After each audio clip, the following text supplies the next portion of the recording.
Hello everyone, I am Shao-Hai. Commitment to objectivity and honesty is essential to historical investigation, in particular when one researches the life of Deborah Sampson. She is famous for disguising herself as a male soldier in the Continental Army during the last days of the American Revolution. As stated by Anne Lombard, Sampson's life has very few direct primary sources.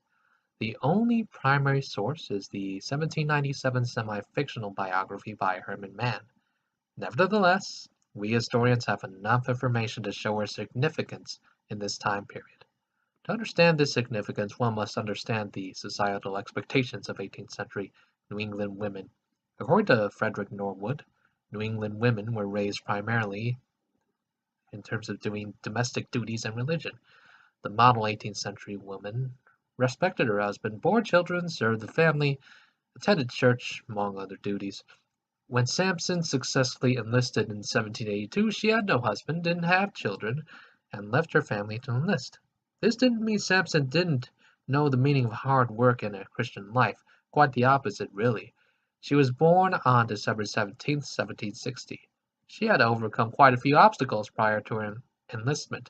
Her father rarely visited the family and was soon lost at sea. Her mother had to take care of 5 children and later gave up Deborah to other people.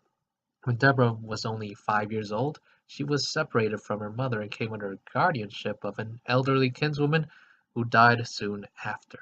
At 10 years old, Deborah Sampson became an indentured servant for a deacon for 8 years. She was thus very familiar with religion, joining the First Baptist Church of Millborough in 1780. Sampson also was learned enough to become a teacher for some time, yet according to Norwood, Sampson felt a desire to travel the world, though it might not be considered proper in terms of ladylike behavior. Sampson had a solution for this: to dress as a man. In order to have her travel expenses covered, she would join the Continental Army.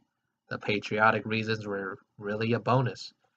Once Sampson received her male clothing, she could be essentially any man. She could fool anyone, including her own mother.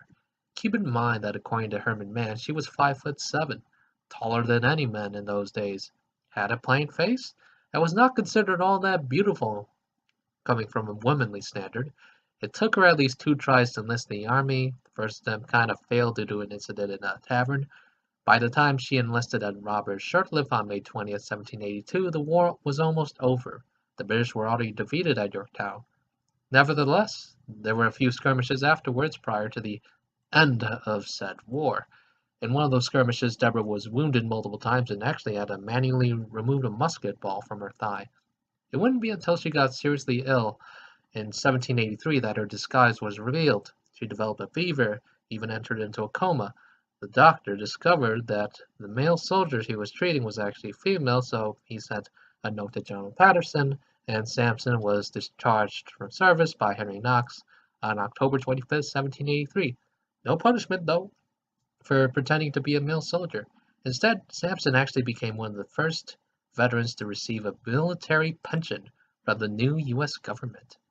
Later in her life, Sampson toured parts of the country, retelling her adventures and patriotism in the Revolutionary War. Some historians, like Carlin Campbell, noted how she carefully reinforced the status quo of women in the society during her speeches. Other historians, like Robert Brookie, insist that she was a transvestite, and that even though her lectures seemingly reinforced the female status quo, it raised doubts on gender roles in the country. I see Deborah Sampson like a real-life Bilbo Baggins, a person seeking to become more than what she was raised as, being apart, suffering, and more importantly, returning from an adventure not many in her such situation underwent. Besides, fooling the Continental Army for a year alone deserves her spot in history. Thank you very much.